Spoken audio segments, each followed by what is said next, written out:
Federal government launches economic recovery and growth plan. Focus Lab promises resolute commitment to diversifying the economy.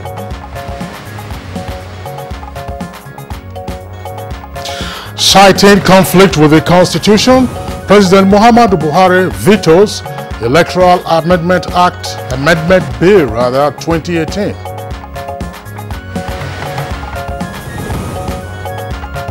More communities benefit from federal government's water projects to provide potable water at the grassroots.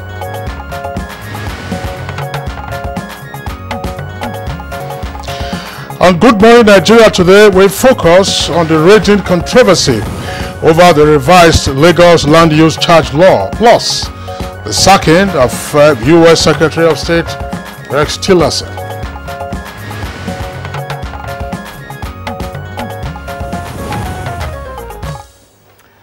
In 2001, the Lagos State government consolidated all property and land-based rates and charges previously applicable under land rates, tenement rate, as well as neighborhood improvement charge into a single rate. And that was how the land use charge, as prescribed by the Land Use Charge Law of 2001, became applicable to landed properties in Lagos. And the law, of course, took effect from June 2001. Now, according to the Lagos State government, the land use charge of 2001 was not effective as only a few residents were aware of it and even fewer complied with its provisions. The government says only about 300,000 out of an estimated 2 million eligible properties paid their land use charge, and this review was therefore proposed. So, in January this year, the State House of Assembly organized a public hearing to sensitize the residents of Lagos to the rationale and details of a new bill to repeal and replace the Land Use Charge Law of 2001.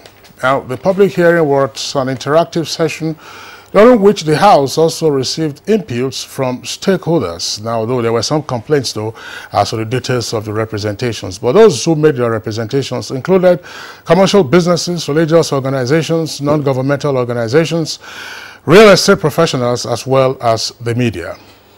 Now, the House subsequently passed the Land Use Charge Bill 2007 on January 29 and signed into law by the Governor Akinwumi Ambode, on Monday, February 5th, 2018. Now, this law effectively consolidated all land-based rates in the state. Now, the revised and reenacted Land Use Charge Law is now based on the market value of a property, plus, of course, the valuation to be assessed by professional estate valuers to be appointed by the Commissioner for Finance. Now, the valuation will also be updated every 5 years. The Land Use Charge Law, however, does not apply to all properties in Lagos. Properties that are exempted from the operations of this law are government-owned properties. Now, owner-occupier pensioners' property, as well as family compounds and other properties used for public, religious, and charitable activities. Now, there are various rates that are applicable under the new Land Use Charge Law, and this, of course, will be for residential, commercial, as well as those that are involved or used for manufacturing purposes. And the rates, of course, vary. There are a number of percentages that you can get across the spectrum. Now, for some other consideration, owners of industrial premises used for manufacturing concerns will pay 0.5% per annum of the value of such property, while owner-occupier residential property will attract 0.15% per annum. Oh, well, that's right. Let's check that. What do you have with regard to residential property? The rates is something like 0.076%. It's not 0.15%, because 0.15 will, of course, increase the rate chargeable or payable by the particular owner of the property. Okay. Now, expectedly, there have been very sharp criticisms and protests against the new law, as various segments of the Lagos population, including manufacturers, estate managers, legal practitioners, of course, that were out on the streets yesterday in Lagos, as well as property owners, have picked holes in the new law, describing it, according to them, as oppressive and obnoxious. Now, some virulent critics of the Lagos land use law said the increase in land use charge from 50,000 naira to about 250,000 naira amounts to about a 400% increase, which at current inflation rate of 15% amounts to financial shock to the people's income. Well, in the thinking of the Lagos state government, the law is intended, that's once it is implemented, to generate additional revenue needed to develop the state. Now, the government also argues that the implementation of the law will bring fairness in terms of the annual charge rates, as property owners, for instance, in Ikorodu and those, let's say, in Ikoyi, which is an upmarket area, will pay the rates applicable on the basis of the market value of their properties. Now, the question to be asking will be, what is the justification for the new Lagos land use charge law? That's the question people are asking, apart from generating more revenue to the coffers of the state's government. Now, what are the economic as well as social implications of this new law? And what are the options open to both sides, as far as the government and also the people as a resident of Lagos? Or these are some of the issues that are involved in this land use charge we want to find out, really. In addition to the questions that my colleague Blessing has raised, of course, we'll also be asking our guests what remarkable differences there are in terms of the provisions of the 2018 law and as well as that of 2001, that was the law passed 17 years ago, which has now been repealed and reenacted. What are the significant differences and what were the weaknesses in the previous law that the new law seeks to rectify? And indeed, why are Lagosians up in arms against the administration that has recently passed this law? These are the questions, of course, we'll be seeking answers to from our guests on Good Morning Nigeria today. My name is Kingsley Osadolo, and I welcome you to the program, reaching you as always live from the network service of the Nigerian Television Authority. We're right here at the Abuja headquarters studios. My name is Blessing Abu. Thank you for joining us today. As usual, alongside our discussion, we'll present to you our companion segment. We'll take a look at the front pages of the newspapers. We'll take a look at business, foreign, as well as entertainment news will be coming on. But first, here is Miriam Nakwata with the morning news. Good morning to you, Miriam. Good morning, Blessing and Kingsley. Here is the news.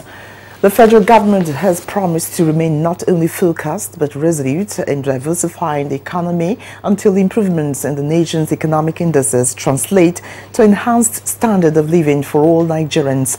President Muhammadu Buhari stated this at the launch of the Focus Labs for the Economic Recovery and Growth Plan.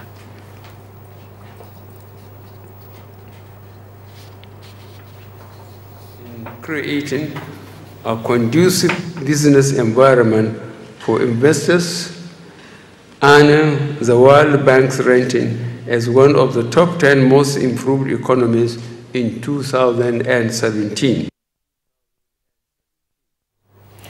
Meanwhile, President Muhammadu Buhari is reassuring Nigerians that the governing All Progressives Congress is irrevocably committed to Nigeria feeding itself, and this, he said, can happen in not too distant future. Speaking at the meeting with key stakeholders in the rice value chain, the president announced that the National Food Security Council will soon be constituted towards addressing daunting challenges in the nation's quest for food and national security. When Nigerians are committed to execute a task, it gets done. And I want to assure all of you that this government will not let you down. I am confident we can work together to develop an implementable program that will bring down the price of Nigerian rice to the consumers. In the meantime, President Muhammadu Buhari has withheld assent to the Electoral Amendment Act 2018 recently transmitted to him by the National Assembly. In separate executive communication to both chambers of the National Assembly, the president stated his reasons for withholding his assent.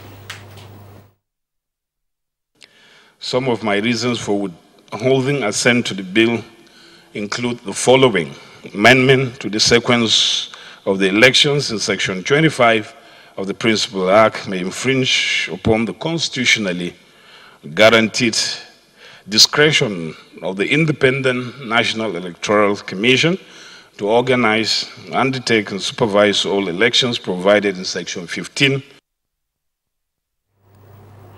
The House of Representatives has lifted its suspension on Abdul Mumin Jibrin, former chairman, House of Representatives Committee on Appropriation. Speaker Yakubu Dogara announced this at plenary after presenting an apology letter said to have been submitted by the suspended member from Kano State. It appears that he has fulfilled all the requirements of the 180 days has lapsed. And the resolution equally said that he should tender a written apology, which he has done. So by this, he has fulfilled all the requirements.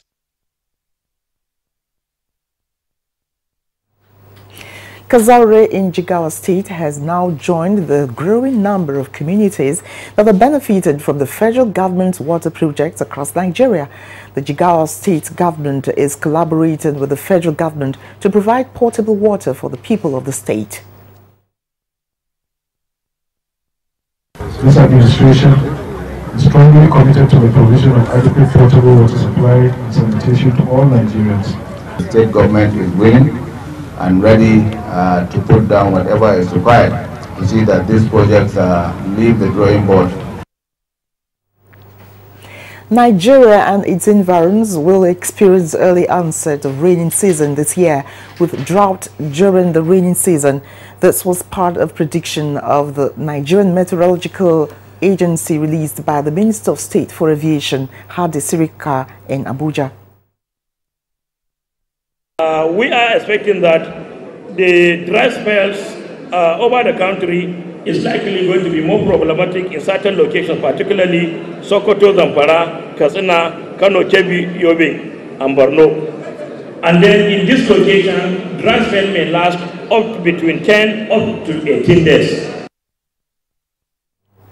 Ogun State government has reaffirmed commitment towards exploring the value chains in agriculture, industry and technology to fast-track social-economic development. The state governor Ibukule Amosun stated this during a press conference and unveiling of the theme for the state 2018 Investors Forum. Those that have invested in excess of $200 million, and those ones, as we speak today, I think we are now almost maybe 147 or so, because every day people are coming in. But if you look at those that have invested in excess of $50 million, we have the 300 and is it 40 something that is our 4. U.S. President Donald Trump has sacked Secretary of State Rex Tillerson, replacing him with the CIA Director Mike Pompeo. While thanking Mr. Tillerson for his service on Twitter, Mr. Trump said the new State Secretary would do a fantastic job. Mr. Tillerson, a former chief executive of ExxonMobil, was only appointed to the job just over a year ago. Mr. Rex Tillerson was earlier in Nigeria with President Muhammadu Buhari over talks on options in rescuing the abducted schoolgirls from Chibok and Dapchi. Meanwhile, President Trump has also nominated Gina Haspel to become the first woman director of the CIA. Well, that's the news for now. Good morning, Nigeria continues with Blessing and Kingsley after the break.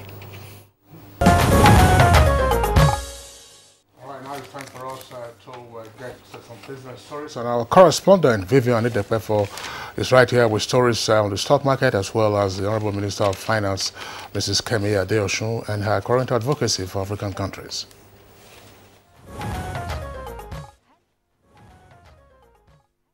The Minister of Finance, Kemi Adeosun, has called for more technical and institutional support from the African Regional Technical Assistance Center, West 2, for African countries. Speaking at the 6th Steering Committee meeting of International Monetary Fund, Afritac West 2 in Abuja, the minister stated that the provision of more technical and institutional support will have significant impact on capacity development within the region. She assured that the Nigerian government is committed to the diversification of the economy, adding that the economy would be shielded from the negative effects of dependence on a singular resource.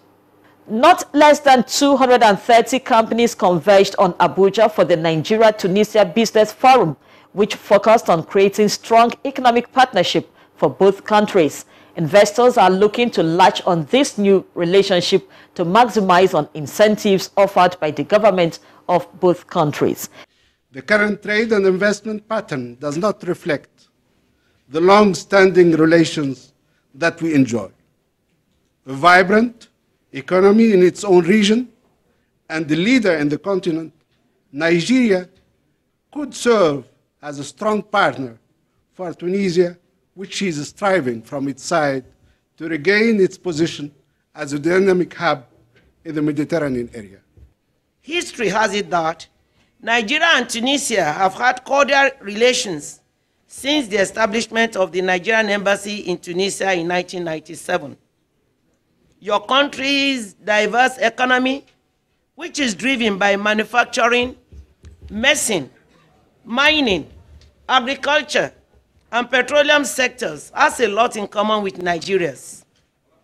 As you may already be aware, our economy has exited recession and on the path of the sustainable growth.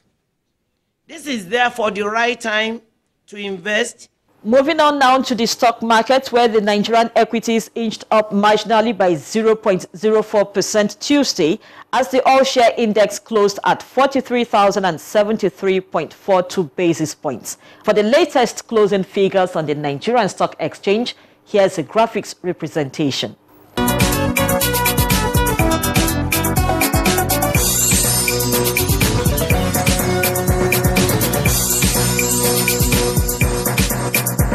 And that's business news for now. I am Vivian Itekbefo. Thanks for being there.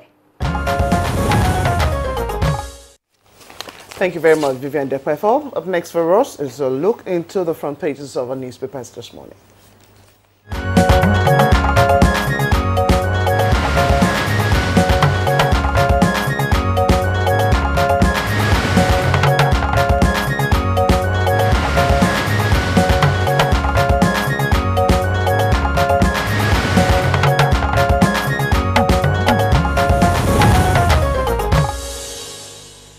Bayo Toyobi, our reviewer, is right here with us for the midweek review of newspapers. Bayo, good morning and welcome to the program.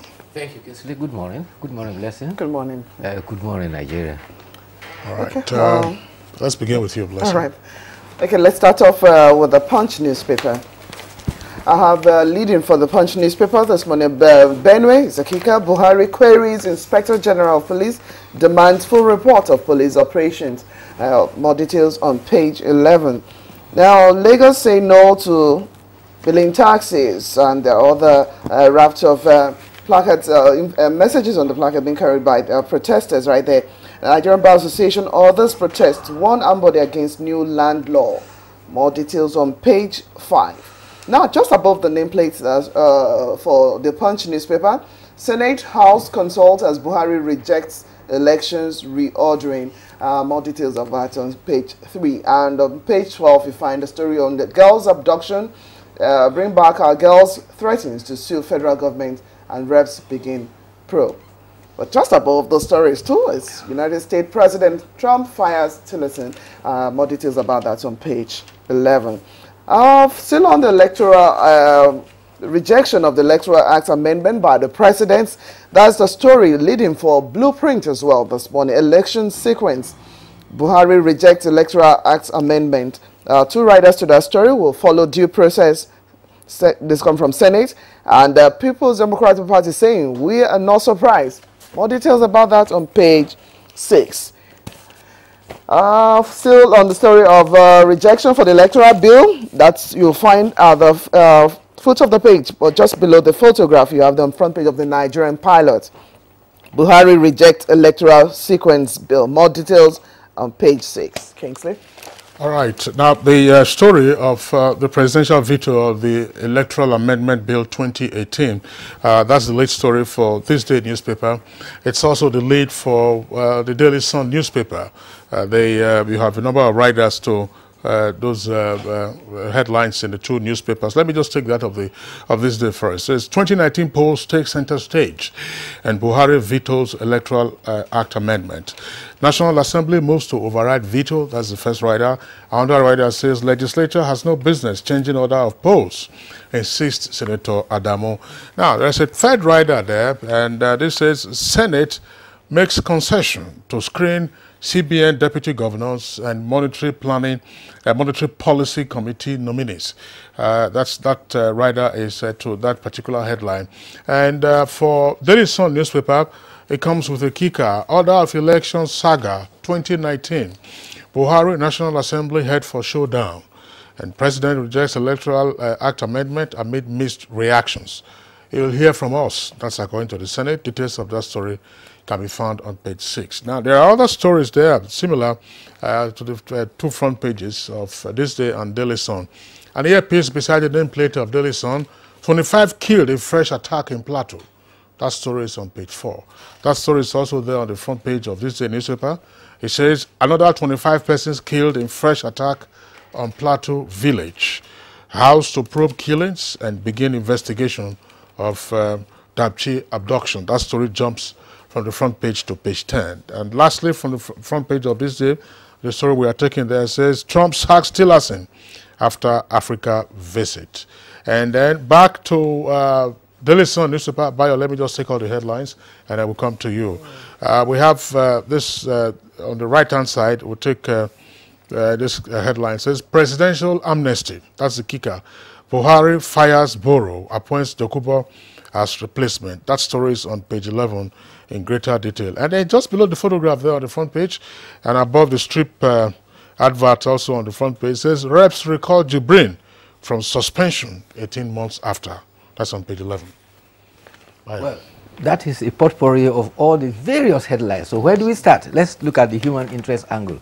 Unfortunately, 25 persons have been reported killed again by assailants suspected to be headsmen in Dundu village. This is in Kwal district of Basa local government of Plateau. In reaction, Governor Dallon has already replaced the chairman of the management committee of the Bokos local government, and the House of the Plateau State House of Assembly has approved that. Meanwhile, the police spokesman has confirmed that the attack and security men have been drafted to the location. Meanwhile, the Inspector General of Police was seen at the presidential villa Tuesday. The papers report that the Nation, particularly Coast News Agency of Nigeria, report that the Inspector General of Police held private audience with the president, and the president may have demanded for a full report about the situation in Benue. You will also mention the dominant story today about 2019 election with the president withholding his assent. The assent withholding was conveyed to both chambers of the National Assembly in 2 letters, and they were on 3 grounds. One is the amendment on various sections of Section 25, principally altering the sequence of the election. The president says that is apparently interfering with the discretion of the Independent National Electoral Commission.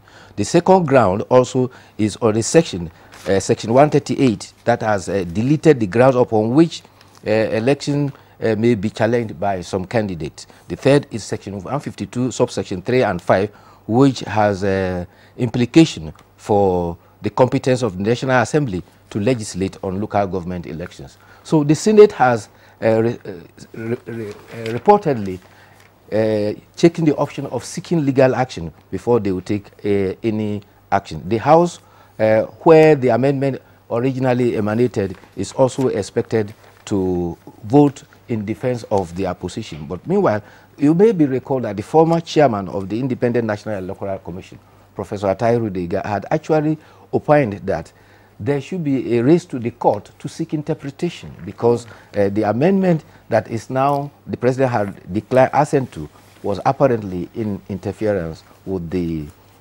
independence of the Electoral Commission in setting this. You may recall that as far back as January 9th, INEC has set a date, and on February 7th, the House of Reps actually altered the days, which apparently have affected the dates that have been set by the INEC as provided for in the Constitution. You know, what you just say now, in terms of the 3 grounds on which the president withheld his accent, the most popular, of course, has to do with the order of elections. Yes. There are the other 2 reasons which we've just raised now. One, the grounds on which a candidate may challenge an election. You know, the president doesn't see the wisdom in deleting two grounds upon which they could do that. Plus, you know, legislative overreach. You know, does the National Assembly have the competence to make laws for the conduct of local government elections? Those are very, if you ask me, these valid grounds, you know, for withholding accent. That is in terms of, for instance, the grounds upon which you can challenge an election, or, you know, whether National Assembly can make laws relating to local government elections. The more contentious one, of course, is the order of elections. So we'll see how matters play out in the next couple of months. For me, aside from the politicking and the politics about it, it is good for our constitutional development. Unless laws are tested and challenged and precedents are set and confirmed, our democracy will not evolve. So it's good for us. Let's see how it turns out in the courts, and eventually withholding accent, whether they will have enough majority to override the accent. Override the veto. The veto, the withholding of the accent, I meant. Now, Rex Tillerson, his last assignment was visiting Nigeria, and after giving assurance of U.S. cooperation with Nigeria, he lost his job. We now have a new Secretary of State, and the reasons are not far-fetched. There has been renowned controversy and disagreement about his pronouncements about policies as opposed to the position of President Trump. So it was long coming.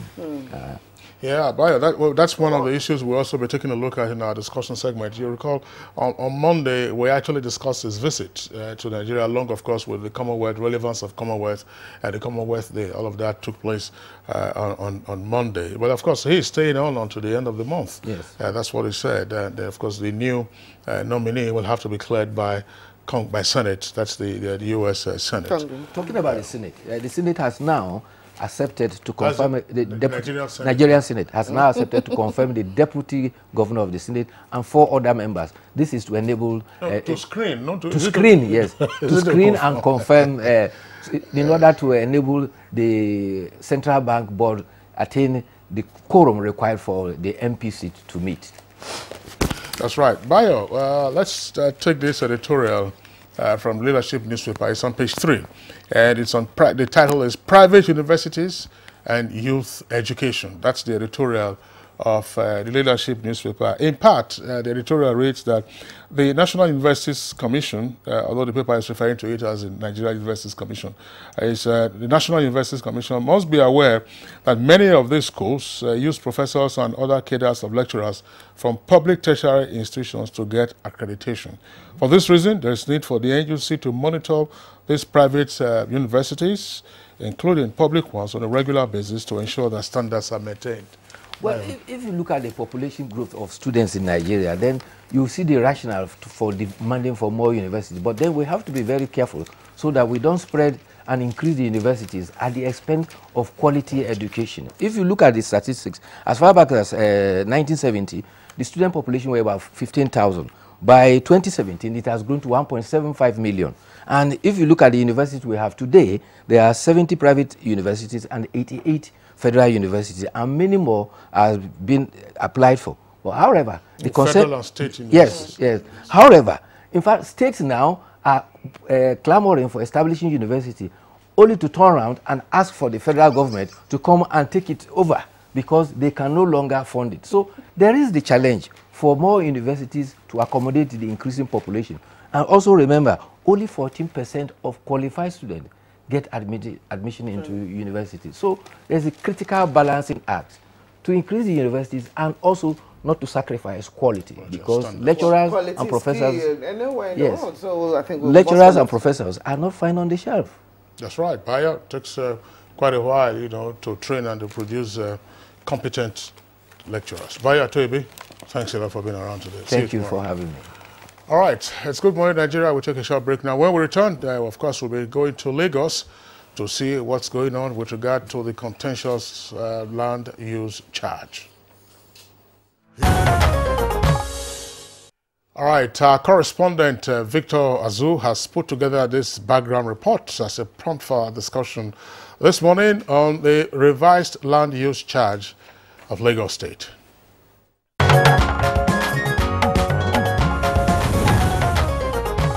The Lagos State government recently repealed its 2001 Land Use Charge Law, replacing it with the new Land Use Charge Law 2018. Under the new law, land use charge payable on any property is arrived at by multiplying the market value of the property by the applicable annual charge rate. In short, the land use charge is now based on the commercial value of a property, and valuation will be assessed by professional estate valuers appointed by the state. Section 12 of the law, however, exempts property owned and occupied by religious bodies and used exclusively as a place of worship or religious education. Other exemptions include public cemeteries and burial grounds, as well as property used as a registered educational institution, palaces of recognized traditional rulers in the state, and any property specifically exempted by the governor. Based on this new law, new rates were sent to Lagosians as land use charge from the same month, and many Lagosians who have received their bills claimed it is an increase of between 150 and 300% over the 2017 rate. This has led to suggestions that the Lagos State government is seeking various means to raise money for its budget, but for many Lagos residents, the increase is huge, unfair, and difficult to pay. This situation has led to reactions from various quarters, including the organized private sector, which has rejected the newly passed land use charge law with a vow to fight the law with every legal means at its disposal. Also, a coalition of citizens has dragged the Lagos State government to court, seeking the reversal of some portions of the law, specifically sections 3, 5, and 6 of the newly passed LUC 2018, for being inconsistent with the 1999 Constitution. However, the Lagos State government has insisted that the new law is to effectively take care of the issue of multiple taxes, among others. How can this issue be resolved? Guests on Good Morning Nigeria will provide answers presently.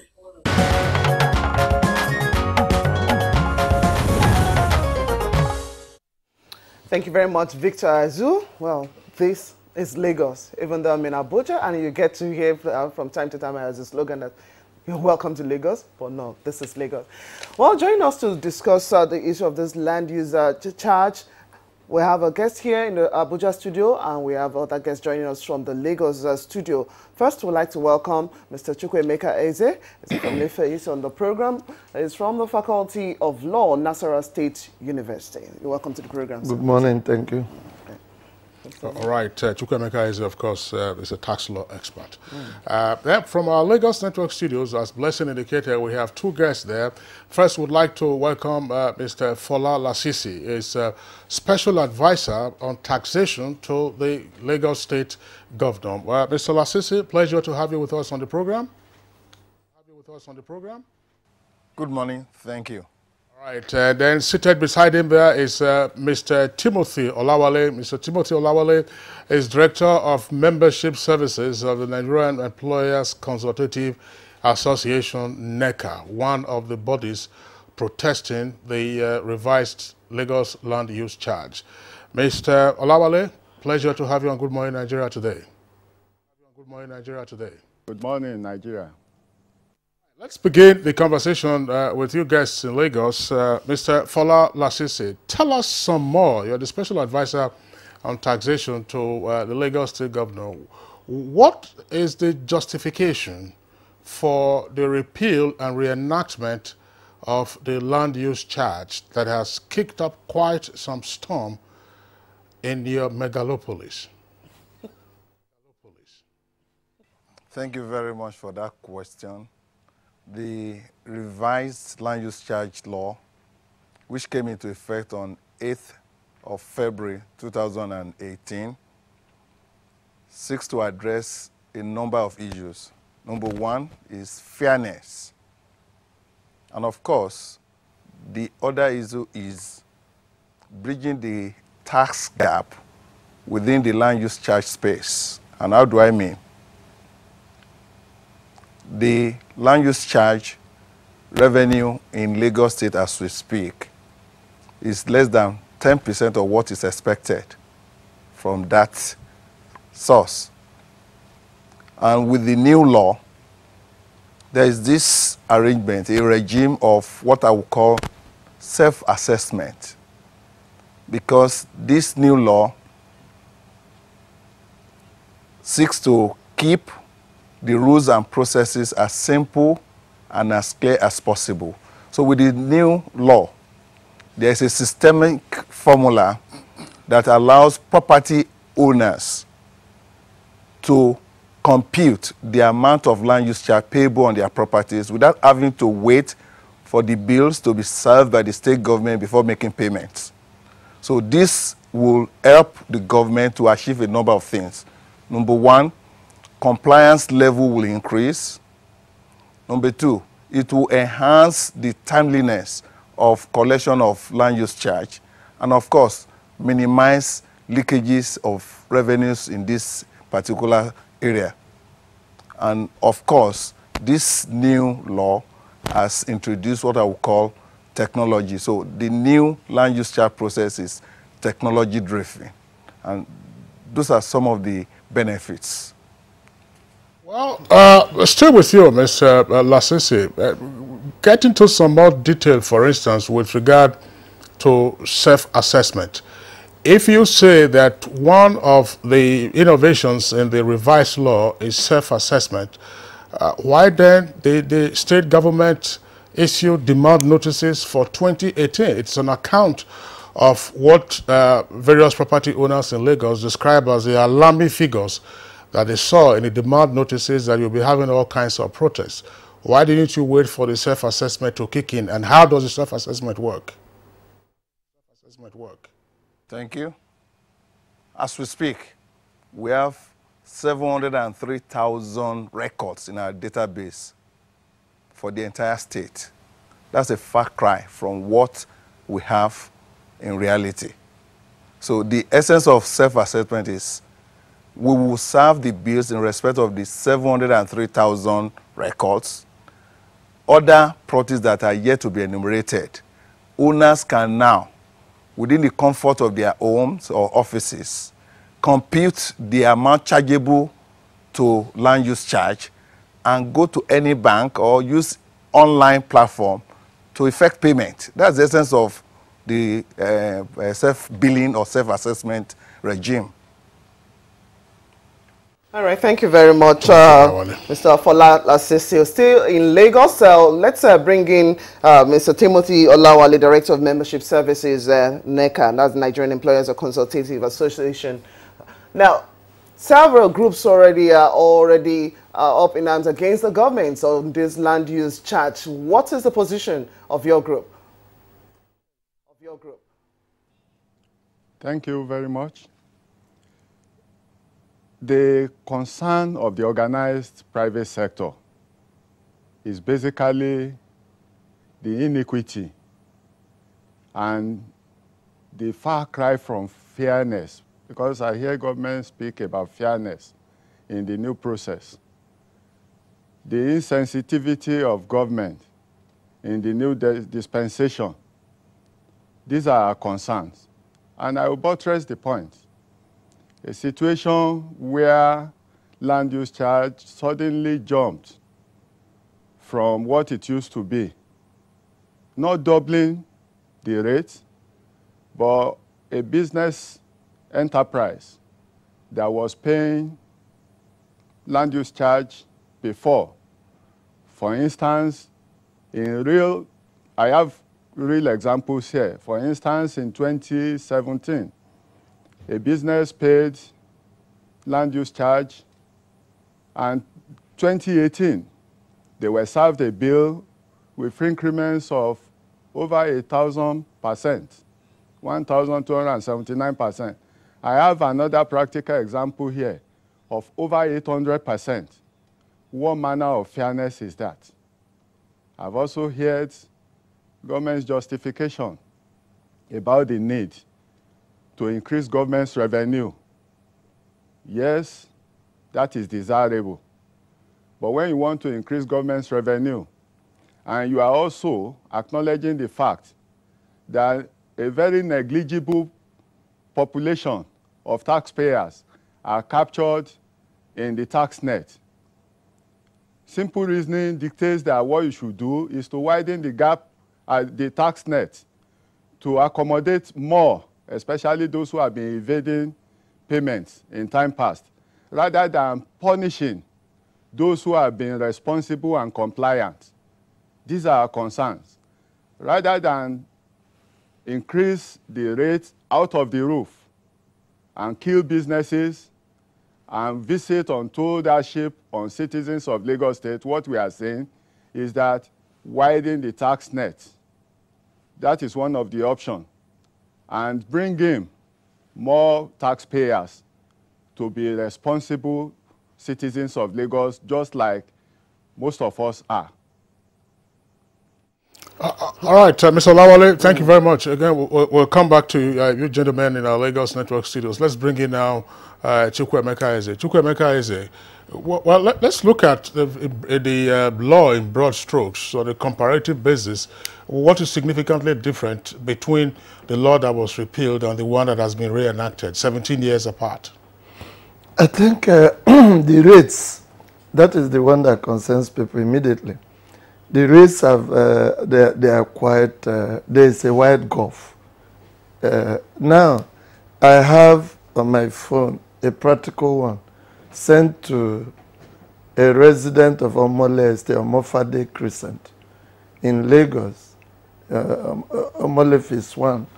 The prevailing market value that the government wrote there is 588 million naira for a residential building.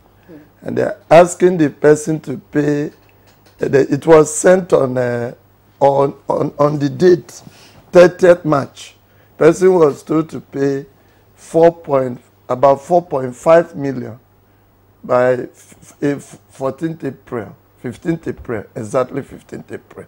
Then for each month you failed to pay, there was an addition of extra 1 million or 1.2 million. Really? So between April and August 12, it moved from 4.5 million to 8.9 million. Now, what type of business? A residential, your own residence. And if you go around Lagos, you discover many flats are unoccupied. So that's why it is necessary for the government to look below and see what people are passing through. I have a relation who has a residence in Lagos. Only 3 flats are occupied. And the tenants pay 350,000 per annum. Many of them have their children out of school. And they've not been able to pay rents for about 4 months now. So these are realities on the ground. The way it is that we know that, theoretically speaking, Adam Smith talked about in his works, Wealth of Creations, the maxims of a good tax system, one of which is equity or fairness. Now, and when you talk of equity, it must not be disproportionate. Now, disproportionate in the sense that you are using prevailing. Now, only you knows it is prevailing. The other party has not participated in this prevailing market rate. Now, after some months, you start enforcement. What do you mean by enforcement? Confiscation of people's properties. Now, if the government believes in the prevailing market rate, many people will be ready to sell their properties to the government. At that amount they have said is prevailing market rate, just pay me the money and take the building. I'm telling you, if the government is ready to buy, many people will pay that amount in Lagos. So, prevailing, you got the professionals to do the valuation. The property owner never participated in the valuation. And even if he should, he will be spending lots of money to counter your own valuation. The law has not even given him an opportunity to even query the valuation. Then the appeal procedure, you have a desk, good, and you have an appellate tribunal. So what we're seeing now, yeah, instead of valuation not taken into consideration over time, and even calling the people into confidence of what is to be expected, really. Where is the dissonance in all of this calculation, both for government side and even the people? No, the dissonance is that it has provided punitive provisions. Because in this country, you know, the speed, previously they were using 3 months gap in proposing or in putting penalty. Now they have reduced it to 1 month. In this country, you might be bereaved. You are still running around to take care of some of these things. Suddenly, a bill will run from 4.5 million to 8.9 million. There is no way you can pay. This is residential. So that means if you use commercial consideration, the 4.5 million may even move to 18 million. Where will you get it in reality? So you make laws to fit reality. It's easy to propound some of these things, but when it comes to applicability to implementation, basically you're going to move to, people are going to get resented, and from resentment to rebellion. So you make laws that will work. Basically, there's no problem with the government reviewing a law. So this being fair is not fair, really. That's what you're It's not fair, but the review, I mean, the government can review a law. I mean, and you know, for purposes of taxation, mainly revenue, repricing, redistribution, and representation. The government should not focus only on revenue. They should integrate the other purposes of taxation so that the citizenry will, at the end of the day, come to terms, so that you don't make a law like the Osuka's law of former Eastern Nigeria that nobody ended up obeying at the end of the day. Well, thank you very much, Chukwuemeka. Let's bring in again Mr. Fola Lasisi, who is the Special Advisor on Taxation to the Lagos State Governor. But one of the naughty points that has been raised here has to do with the basis for the charge, which is the market value of the property. I earlier asked that question to say, look, how do you ascertain the market value? Questions have been asked by the critics of the law that if you say property is valued every year, they say the annual rent or annual income from a property doesn't change every year. Okay, thank you for that question. Well, there are several methods of valuation, about 5 of them. But I know the professional estate valuers will be in a better position to explain, but I will quickly talk about 3 of them. There is one method that compares the property with similar ones that have just been sold. That's this market approach. There's another method which tries to base the valuation on cost of replacing a property with a similar one based on today's labor and materials price. And the third one is about the income approach, which tries to estimate the rental income from that property. But that one is fraught with a lot of problems, in the sense that if you want to use the income approach, which so many people have been expecting that Lagos State government should adopt, you need a well-developed real estate market, which we don't have currently.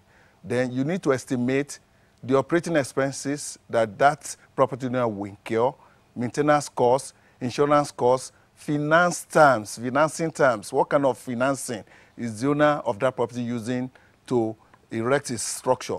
So all those factors. So it appears to me, from a professional point of view, that the estate valuers use the market-based approach, and the state government discounted that market value by a general relief rate of 40%. And the base rate, I'm going to explain that. We have 3 categories of properties. Owner-occupied. The second one is residential/industrial. And the third is commercial. So these 3 categories, there are different rates. The first one, which is owner-occupied, you are the owner of your property, no third party, no tenant. you are expected to pay 0.676% per annum on the market value after the application of the relief rate. Then if it is residential or industrial, it becomes 0.256%. But if it is commercial, that's where the problem really is. That one is 0.76% per annum, and I will break it down. Commercial, residential, owner-occupied. Owner-occupied, for those who are not mathematically inclined, 0.076% means 76 kobo per 1,000 of the property value.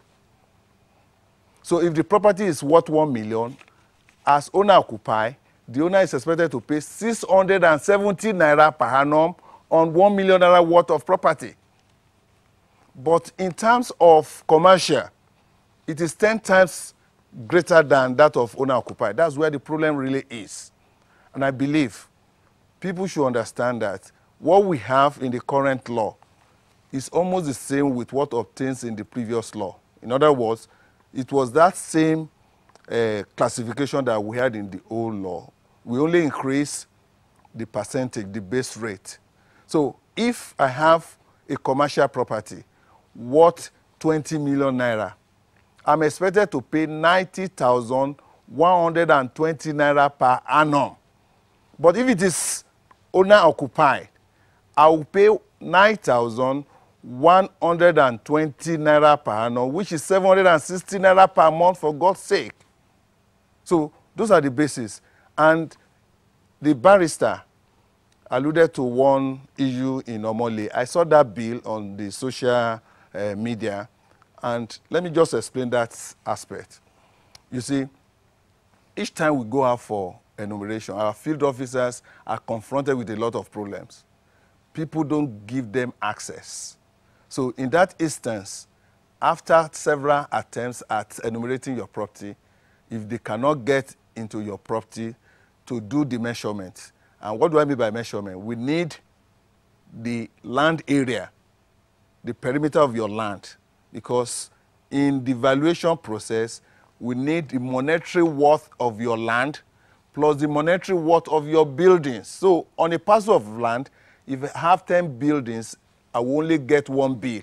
So if I don't have access to that building, the next thing for me, which is the normal thing in tax process, is to give you best of judgment.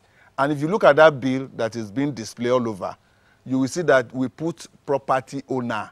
That is indicative of the fact that we couldn't get access into that house. Now, there is a feedback mechanism, there is a appeal, and procedures for reconciliation and all that. So if that kind of bill is now brought to us, nobody is enforcing. If you bring that bill to the state government, we will now go back and do the needful.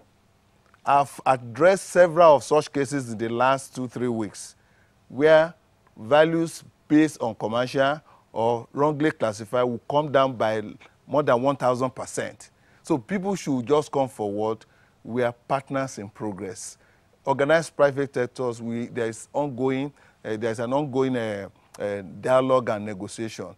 I believe we're going to resolve this issue very soon. Thank you. Mr. Falala Sisi, thanks a lot for your explanation, but let's just stick with you before we bring in Olawale and Eze right again into the conversation. You were talking about the base rate and then the relief rate. Now, critics of the revised land use charge are saying that the devil is actually in the base rate and less so in the relief rate. The examples you cited, as you said, for the benefit of persons who are not mathematically inclined, if you say a property worth 20 million naira, I'm sure you will know the parts of Lagos where you get that kind of property. Now, so the complaint is, why are you having the apparent humongous figures? That's the market value which you spoke to earlier. And then the relief rate. And how long will the relief rate last? Is the relief rate only for, the relief rate is 40%. Is it only for 2018, or it's also for the 5-year period during which there shall be no revision in terms of rates? Thank you for that question. We have 2 categories of reliefs. The first one is general relief, which is 40%, and it is automatic, and it is there forever. So you don't even need to apply for that relief. So if I have a property in Banana Island, for God's sake, where a plot of land sells for as much as 250 million naira, you expect the base rate to bring about an assessed value of a higher figure compared to a property in Ibafo or Ikorodu or Ijedodo. So what we're saying in effect is that apart from the general relief rate, we now have specific relief rates, and I'm going to explain those ones. If I'm owner-occupy, apart from the 40% general relief rate, there are 4 additional reliefs that I can benefit from. Number one is people living with disabilities, additional 10% relief rate. Aged people from 70 years and above, additional 10%. Age of the building itself, 25 years and above, 10%, additional 10%, that's 30. Then the long occupation of that property, if you've been there for more than 12 years, additional 5%. That gives me 40 plus 35, which is 75%.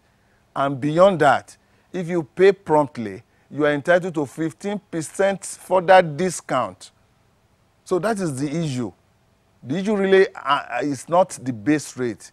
It is the market value, which is like, as far as I'm concerned, a kind of redistribution of wealth, social justice. We want to take money from those who are very wealthy to take care of those who are very poor. That's the essence. It's a progressive tax. So you don't expect us to apply the same rate regardless of where your property is located in Lagos. You expect people to pay the same rate. So if I live in Yanopaja, for instance, and my property is worth 20 million, and as I speak, let me just clarify this. Out of the 703,000 records that we have in Lagos State in our database, 569,000 are below 10 million. 10 million naira worth. 75% of the properties in our database are below 10 million naira. I'm talking about Badagry corridor, Epe, Ikorodu, Ojo, below 10 million. This category of people are expected to pay 5,000 naira per annum. And I see people reacting negatively. And these are the set of people who will be more than willing to pay 12,000 naira per month as DSTV subscription. They don't want to contribute to the development of this state, and I wonder why. It's rather sad that people see taxation as a kind of imposition. We should see taxation as a form of contribution to development. And I would like to quote somebody who says that taxes are the price we pay for civilization. Taxes, the price we pay for civilization. If we want Lagos State government to sustain this level of development, we should join hands in sustaining the transformative infrastructural development across all sectors and sections in Lagos State. Thank you. All right, Mr. Falala Sisi, thanks a lot. We'll pause you in the meantime. You've raised a number of points. Some of them I would like you to return to subsequently. I mean, who is responsible for the limited enumeration, for instance? Is it the fault of the landowner? I know that there was some enumeration in year 2000, prelude to the enactment of the law and then the issuance of demand notices. So if you have been slow in enumerating other areas, particularly the high growth areas, whose fault was that? Let's bring in now Mr. Olawale. Mr. Olawale, now, I would like you to respond to the issues that he has raised, taking a cue, for instance, from the quotation he gave, that taxation is the price you have to pay for civilization. Why then are critics referring to the new rates in the land use charge as, according to them, oppressive and obnoxious? Thank you very much. Even though taxation, according to what you quoted, is the price you pay for civilization, at what cost? At whose expense? governance is meant for the good of the people. And when governance is becoming a discomfort to the people, and you are putting a gun, literally speaking, to the heads of your citizens to get them to do the unthinkable in the name of paying prices for civilization, prices that toys with their lives, prices that is capable of grinding them into penury, then I wonder what manner of governance that is. Let me quickly also react to the issue of relief. Even though he said a general relief applies to everybody, and that's the 40% relief. I have bills here in my hand.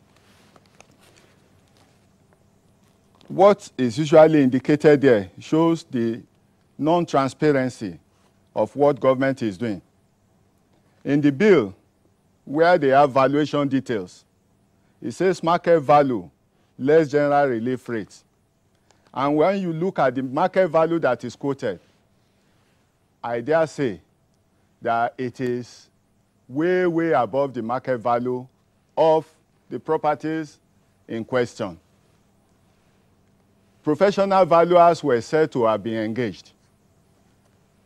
The process of their valuation, was it participatory? Were the owners of the properties informed or involved in the process? Those are critical questions that needs to be answered by government. And I will also tell you, as a matter of fact, our investigation from businesses and factories reveals that they were never visited, they were never involved. And these are facts, statement of facts that can be proven. Government has said premises were gated. They could not access the premises. Business premises, were there no security at the gate? In the list, you have security men. Business premises are never shut.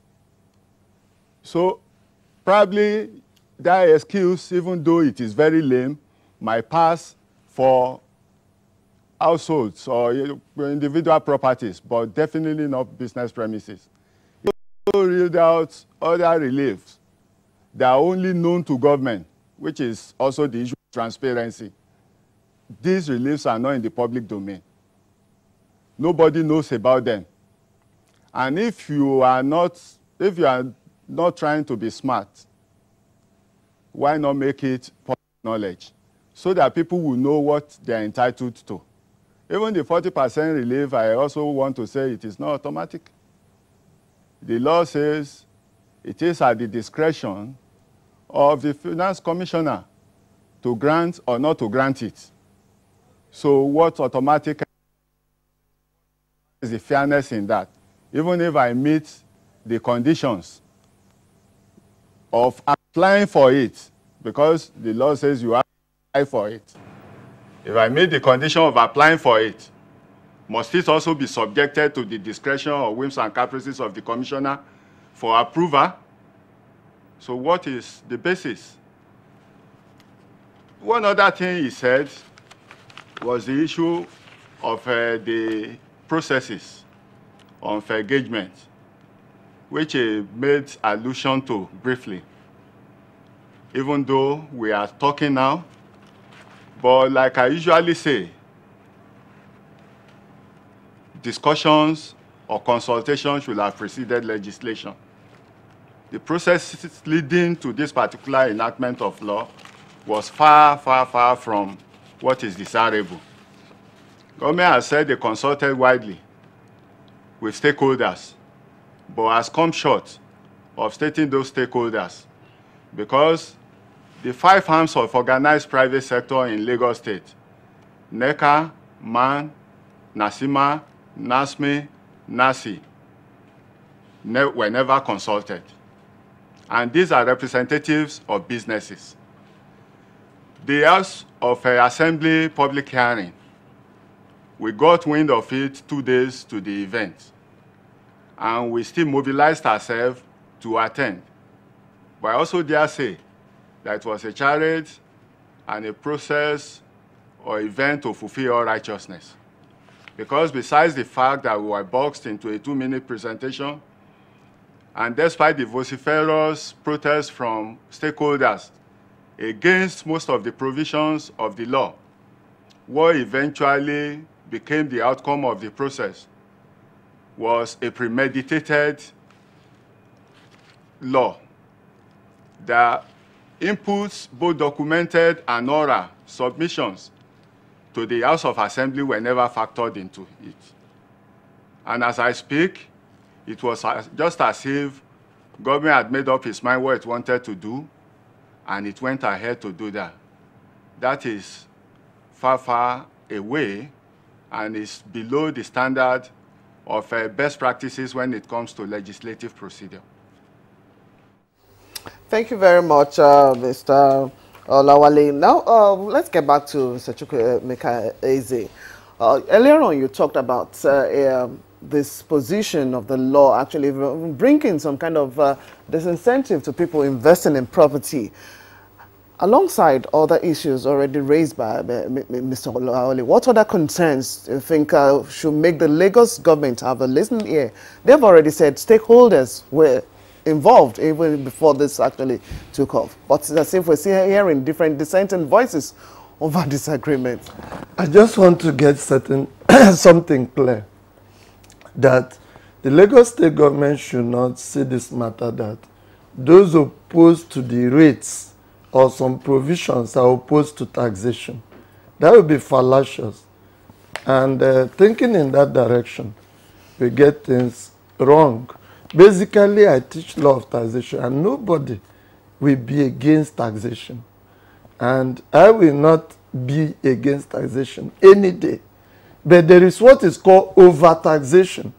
And we know that in many climes, what over-taxation has led to, in 1773, in the United States of America, it led to the formation of this Bolton Tea Party, because the British government made a certain tax law that will make only the British Indian Tea Company to supply tea to the colonies in the United States. It led to a revolt.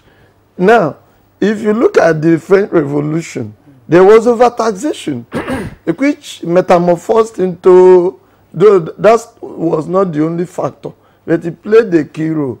So they should separate taxation from over-taxation. What people are complaining about with respect to the land use charge law is over-taxation. But Mr. Lasisi just to point to explain that it's just like a redistribution. No. Basically, if you get the bill, forget the theoretical aspect of it. If go the bill and analyze it. So that I'm talking about, I have seen bills beyond the one in the one you talk about in the Facebook. There are many one has seen, posted to many people. If you go through that, you discover that you underline the word, the devil is in prevailing market rate, meaning that prevailing as determined, it's unilateral. By whom? Unilateral determination of what is prevailing. So that is where the difference is this. If somebody says, buy this at 40,000 naira, and he later decides that buy it at 400,000 naira, and I'll give you 40% relief, you should know the difference between the two.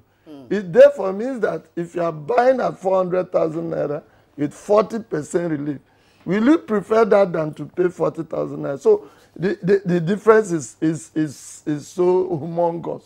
And may I tell you that it's going to drive investment underground.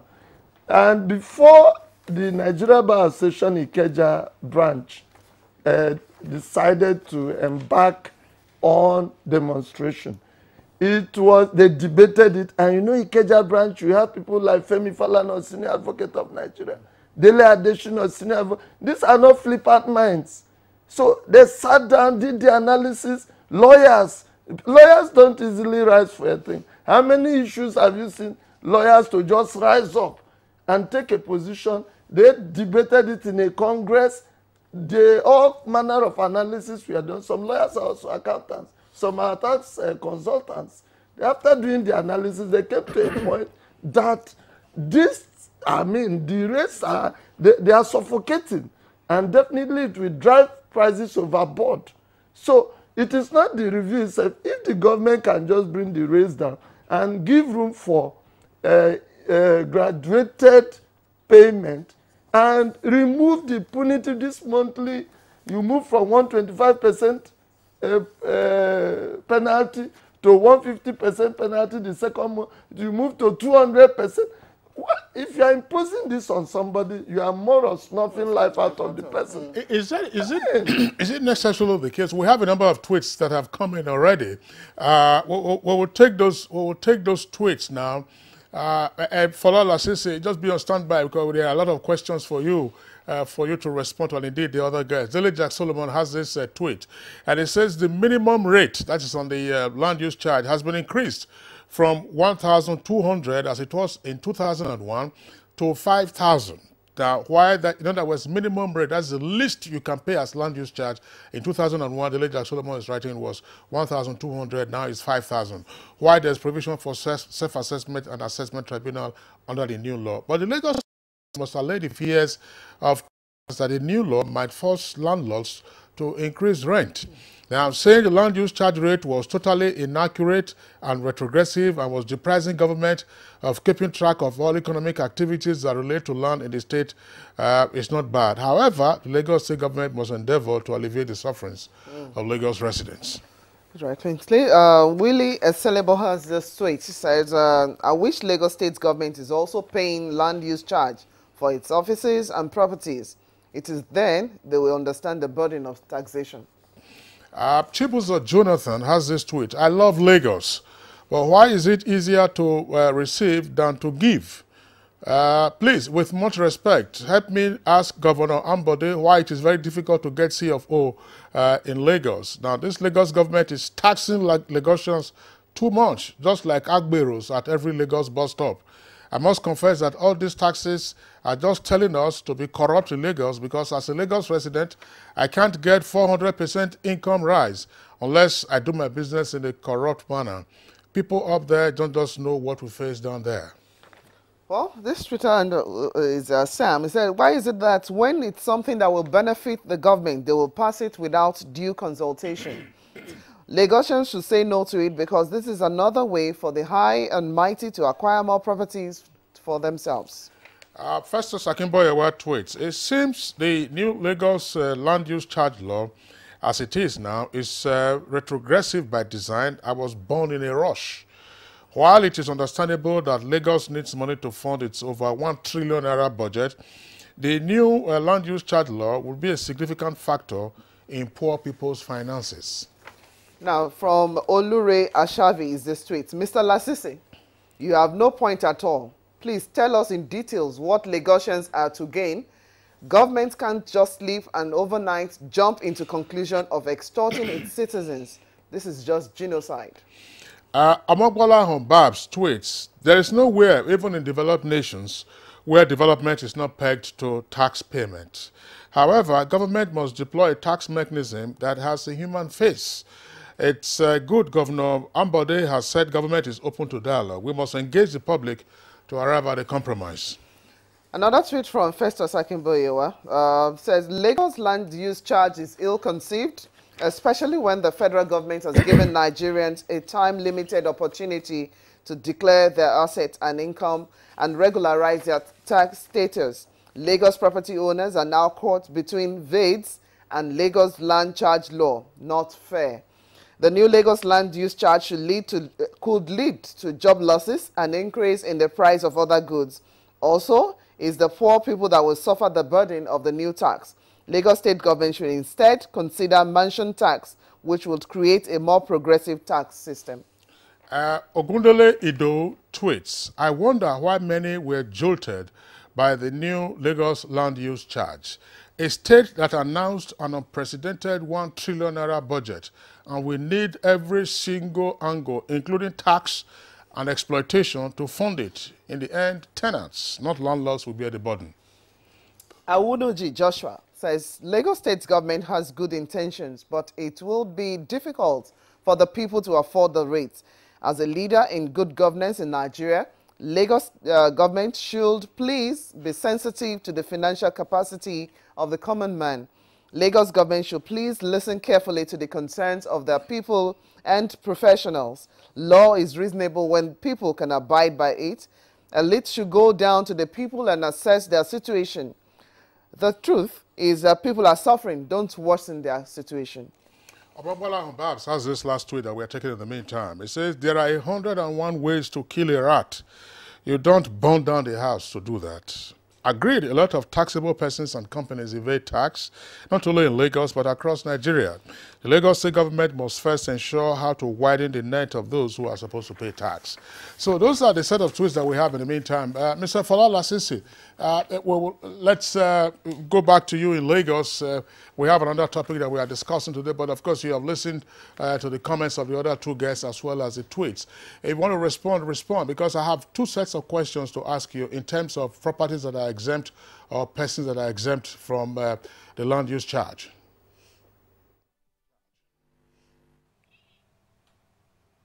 Okay. Regarding exemption, Section 12 of the Land Use Charge Law 2018 exempts properties owned and used solely by faith-based organizations, I mean churches, mosques, and possibly shrines from payment of land use charge. Public cemeteries and burial grounds are exempted. Registered educational institutions that are not profit-making are also exempted from paying land use charge. Public libraries and not for-profit-making libraries are also exempted. Palaces of recognized obas and chiefs in the state are also exempted. And of course, properties specifically exempted by His Excellency the Governor. More importantly, if you are a pensioner, age 60 years and above, you are exempted, 100% exemption. You don't pay land use charge. So those are the categories of... Sorry, Mr. Falala Sisi, thanks a lot for recapping the persons and properties that are exempt. I was going to ask my question, and I will do that, with regard to categories of persons. You just talked about pensioners. Is the law specific as to who a pensioner is? Is it a pensioner from the public service or a pensioner from private service, bearing in mind the new provisions of the Pensions Act 2014? That's one. And how would you reconcile this? The law states that if you are a pensioner and then 60 years and above, you will be exempt. In the meantime, if you are a senior citizen and 70 years and above, you will only get a tax relief rate of 5%. So the older citizen will pay more tax than the pensioner who is 61 or 62 years old. That's the first question. Then the properties that are also to be taxed or to be exempted, you enumerated them. But the law stipulates that properties owned by other state governments and indeed the federal government will be subject to the land use charge. Why? Let me take the last question. If such properties owned by federal and other state governments are used for revenue generation, definitely they will pay land use charge. Even the list of properties under Section 12, once they become commercial in nature, they forfeit their exemption status immediately. So if a church, for instance, you have a big mall where they collect money from members of the public every time they do event, that kind of church will pay land use charge. That's what we're saying. I'm talking about exemption for 70 years and above. If you're a senior citizen, apart from the 40% relief, you are also entitled to additional 10% based on your age. And I've also told you that if you have lived in that house for more than 12 years, additional 10%.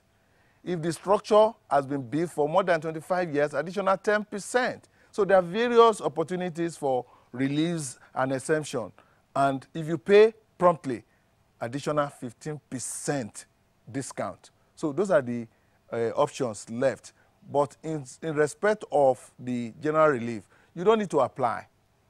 But for specific reliefs, you need to provide documentary evidence to support your claim for relief to the Commissioner for Finance. Otherwise, people will subject that to abuse. So you must show me that you are 70 years and above. If you bring your birth certificate, that's subsist.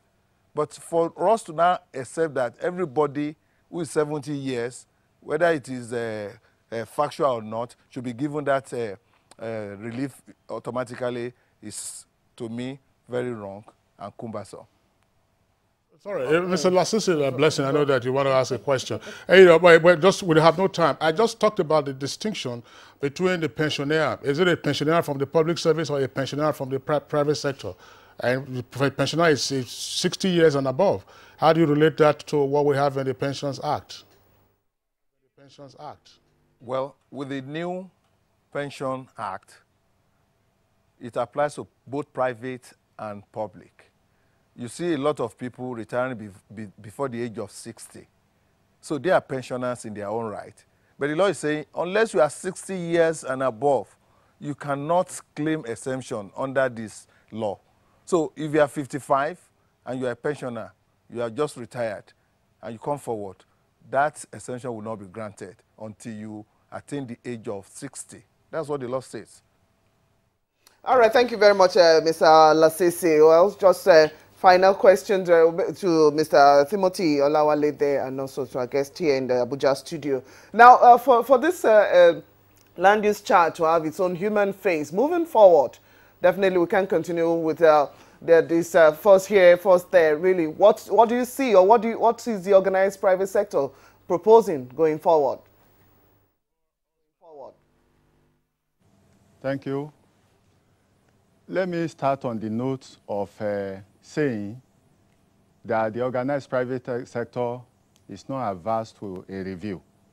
In other words, we agree government could review, but that review must have human face, must be sensitive to the situation and economic realities out there. Businesses are struggling, and that is a fact. Factories and businesses are closing down. Last year, hundreds of businesses shut down in that same Lagos state, and government is aware of this. And do we want to continue to impoverish our citizens through among us taxation? And I'm sure that is not the essence of governance. I also want to say that one of the way out is for government, number one, to review the base rates, and also to grant very generous discount of not less than 50% on the assessed market value. Beyond that, we've also suggested that there should be a total overhaul of these punitive penalties. And let me also say that the issue of assessed value or evaluation by professionals should be very transparent. And finally, there is no alternative to dialogue. Government should be very receptive in dialoguing with the organized private sector. And there should be no restriction on who should speak with the organized private sector. If the OPS feels at the level of the commissioner, results are not being achieved, the governor, just as he has promised openly, that is open to dialogue, should be very willing to receive the OPS and listen to our concern and provide solutions. There are multiplicity of taxation, and lots of them keeps coming up in Lagos State. It's not only the land use charge. We had the water abstraction issue that we are contending with already through the Lagos State water sector law. That still remains unresolved. And these are enough, in fact, that single law is enough to cripple businesses. And this is another one why we are still contending with that. So government should be sensitive, should be considerate, should dialogue with us, and be very reasonable and show empathy with the masses. 5,000 naira that he mentioned as Thank you very much, Mr. Timothy Olawale. So many contentious issues, really. But we're hoping Lagos State government will be listening to you. We'd like to appreciate you, Mr. Timothy Olawale, Director of Membership Services, Nigeria Employers Consultative Association, NECA. We also like to thank Mr. Fola Lasisi, Special Advisor to the Lagos State Governor on Taxation. We appreciate you, gentlemen, for coming on the program this morning. Thank you for having me. Huge journey for both governments. And briefly, what do you see happening in coming days, and how do they go about it? Briefly, I think the parties should start the dialogue, and that the law should be suspended for a while the dialogue takes place. Because basically, attempting to enforce that law will mean that almost 60% of Lagosians will lose their properties in the next 6 months, because enforcement begins after a short while. So I think that shouldn't be the intention of the government. So I think they should not take it that people who are speaking out that they hate taxation and they don't want to obey the law. No, they should see them like your children, who you have meted out a position on, and they are weeping, they are crying. So find out the reason why they are complaining. And I think with that, all will be well. All right. Thank you very much. Mr. Chukwemeka Eze, Faculty of Law, Nasarawa State University, and also a tax law expert. You're watching Good Morning Nigeria. Well, that does it for our first part to discussion this morning. Rex Tillerson fired Tuesday by President Donald Trump. What next? We'll find out when we return from this break, as we'll take a look at that in our second part to discussion on Good Morning Nigeria today. All right, you're welcome back. And it's still Good Morning Nigeria, reaching you live on the network service of the Nigerian Television Authority. Now, after several months of often testy relationship, U.S. President Donald Trump, early on Tuesday Eastern Time in the U.S., fired his Secretary of State, Rex Tillerson, who had just returned from a 5-nation trip to Africa. Indeed, on Monday, he was with Nigerian President Muhammadu Buhari. President Trump has announced a replacement for the fired Tillerson, and the replacement is the director of the CIA, Pompeo, who of course will have to go through confirmation hearings by the U.S.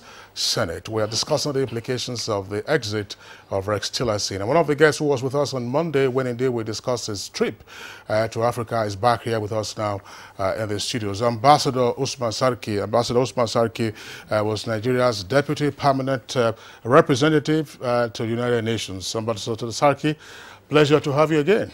Thank you, sir. It's a great pleasure to be here. And in our Lagos Network studios, our regular analyst on Good Morning Nigeria, Ambassador Joe Keshi, former Permanent Secretary, Minister of Foreign Affairs, and at some point, of course, he served in the Nigerian mission in the U.S. Ambassador Keshi, pleasure to have you with us on the program.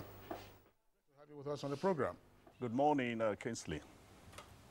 Let's begin with Ambassador Usman Sarki. Now, against the background, we're not going to go back to what we discussed in terms of the purpose and the likely gains of the visit by Tillerson to Africa and Nigeria in particular. It may be tangential to this conversation, otherwise relevant, but what went wrong between Tillerson and President Trump to have ended the way it did?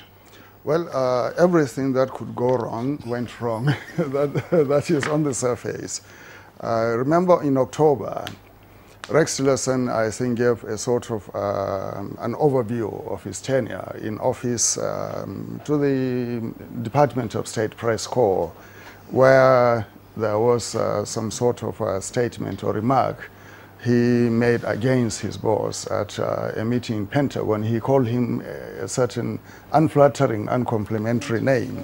And since then, I think the rupture, was on the way. And it was actually a matter of time that it would happen, not if, but when and how soon. And the dramatic way it was announced, by Twitter and directly by the president without even contacting the principal person made it rather a very big surprise.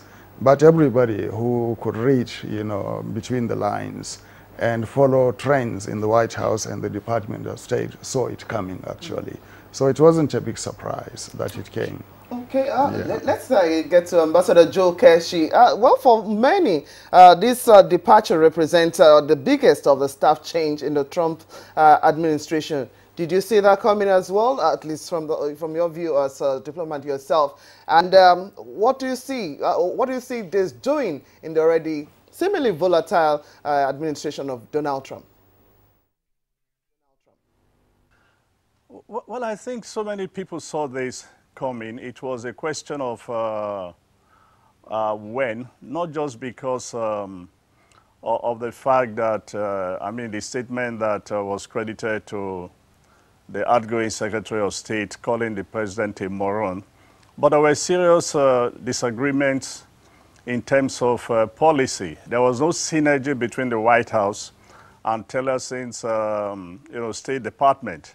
But let me also say this, that when it was announced that Tillerson was coming to Africa, there were one or two press releases from State Department.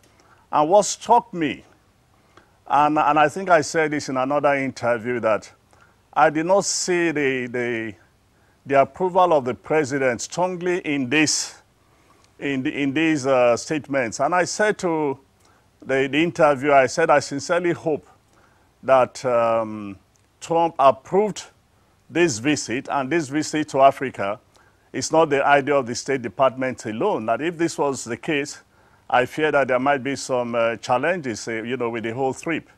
And I think displacing or removing the secretary while he was still in Africa, we must begin to wonder whether it's also part of the fact that Trump is not focusing on it's not focusing on Africa.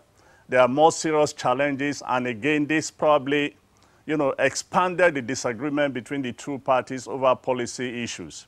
Because, not too long ago, immediately the Korean thing broke that there was going to be a peace, negotiation or meeting between the two presidents. There were these concerns in Washington that the Secretary of State was missing in action. And the questions were being asked, where is the Secretary of State? At this particular time that he's needed in Washington, he was nowhere to be found. So some of this could have been part of the contributing factor. And also there's the issue of loyalty.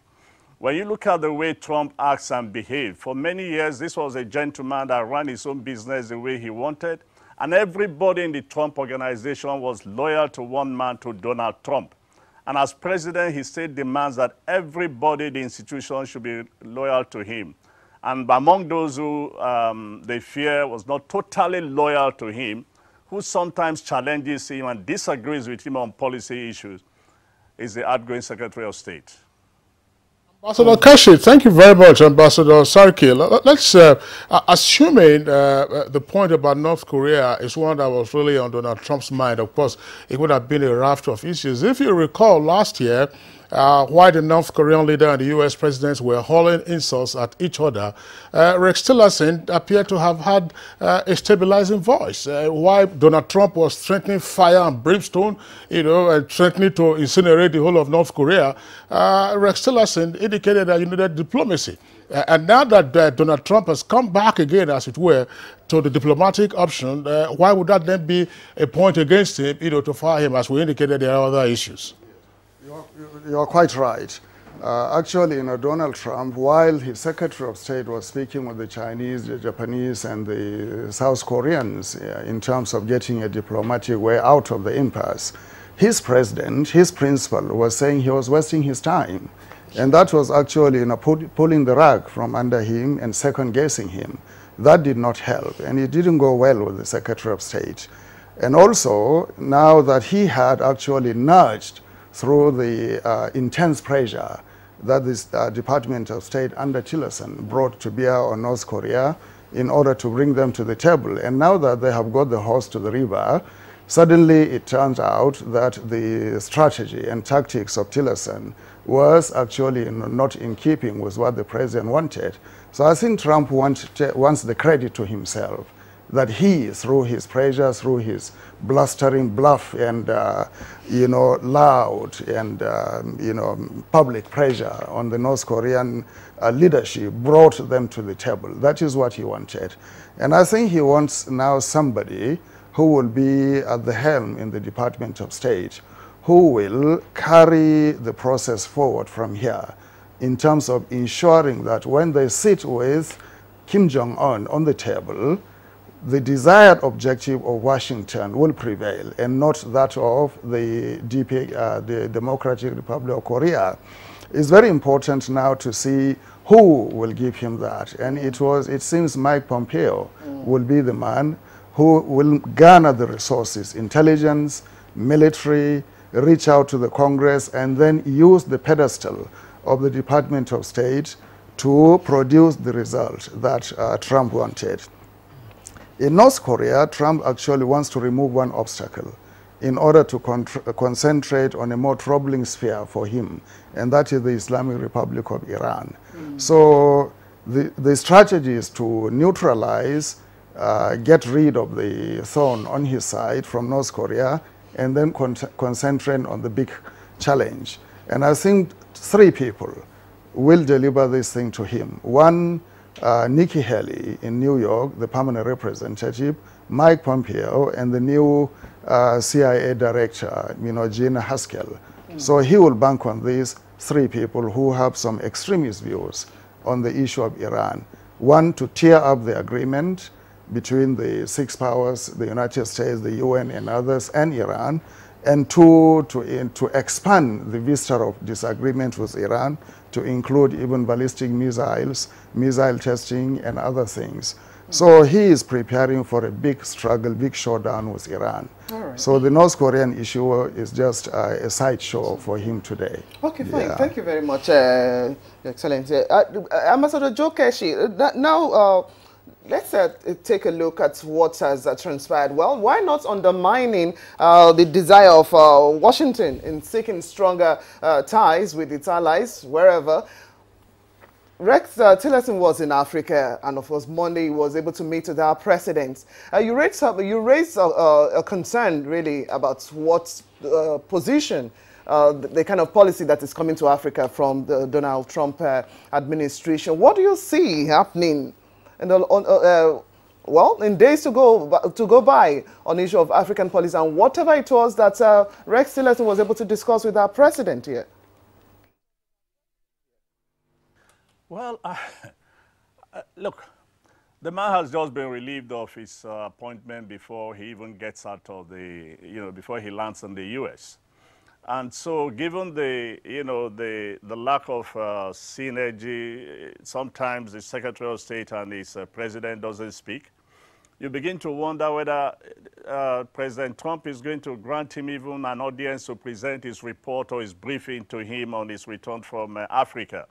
So we could just assume here that we are back to square one and wait for this and wait for the next Secretary of State to visit, or for the State Department and the White House to actually issue out a clearly understandable statement on what they want to do or how they want to engage this continent. But as of now, there's really no really clearly made statement about what they want to do with Africa. And this was my suspicion when I read some of those things they released, that this is the State Department's business trying to maintain some engagement with the continent. So we now have to wait for the new Secretary of State and for the White House. But as my colleague in your studio rightly pointed out, Africa is not on the priority list of Trump. He wants to focus on Iran, yes, but I'm not too sure that there's much he can do. The agreement is very solid. Even if one state pulls out, the best they can do is probably go back to the negotiating table. But that's going to create a new and serious implications. You cannot go ahead to make a deal with North Korea and then you repudiate another, cancel another deal that has been made in order to reduce nuclear proliferation. So it's going to be we just have to wait and see how he manages this situation. But as I said, Africa is not on the top priority of Trump's concern, and we should just, for the time being, live with it. And if the new Secretary of State is coming on when the main issue is North Korea, the other issue is Iran, I just think we have to wait, and pray that our turn will come. Voices of moderation, voice of moderation here. And okay, I was wondering, just the question goes to Ambassador Sariki again. The point has often been said repeatedly in the 15 months or so that Trump has been president, that his is a very unusual presidency. Is it possible in trying to perhaps, sketch Africa's interests or present Africa's interests to second guess the method to President Trump's open brashness in dealing with key aides? And you see almost an assembly line of aides, when they come in and then they tumble off. 35 at the last count who have left, and that did not include a number of senior diplomats, ambassadors and others who have left from their missions, from their posts or from the Department of State.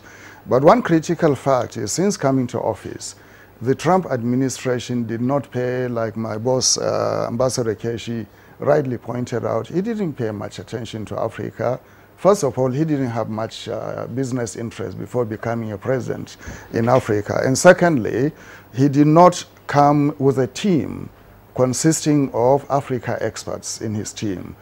The State Department, the last senior person in the Department of State who was an Africa expert was Ambassador Linda Thomas-Greenfield. And since she left, I don't think her position has been filled by another Africa expert. And there are no, even at the intermediate level, we don't have more people well-grounded in Africa policy. So at the level of policy and strategy, the Department of State is lacking today in Africa specialists. The White House itself, all the staff that President Trump has brought, most of them, we can say assuredly that they did not have background in African issues, and they did not have any particular motivation or interest to show interest in Africa. That is the problem. The challenge now is actually how does out there the constituency of Africa in Washington, in New York, in Houston, and other places garner some sort of momentum in order to drive home to the president that Africa matters. And also at the level of our own continent, our media, the intellectual community, the policy-making community, and especially the African Union. How do these constituencies engage with the Washington administration? You cannot brush aside America. It's very important. So we have to devise strategy in order to engage with the United States. All right, thank you very much. Ambassador Joe Keshi, final word, we must go. Well, the final word is that we have to learn to live until Washington is ready to engage with us. There's very little we can do until they are prepared to engage with us. And as he rightly pointed out, most of the good hands, knowledgeable people in Washington on Africa, they've left the State Department. So we just wait until they can bring in some other people who are really who are concerned and who really know Africa. And as I said somewhere, for me, when I read one of those press releases, my first reaction was 60 years of engagement. The Americans don't seem to know Africa, and they don't seem to care that much. Thank you very much, Ambassador Joe Keshi, retired Home Secretary, Minister of Foreign Affairs.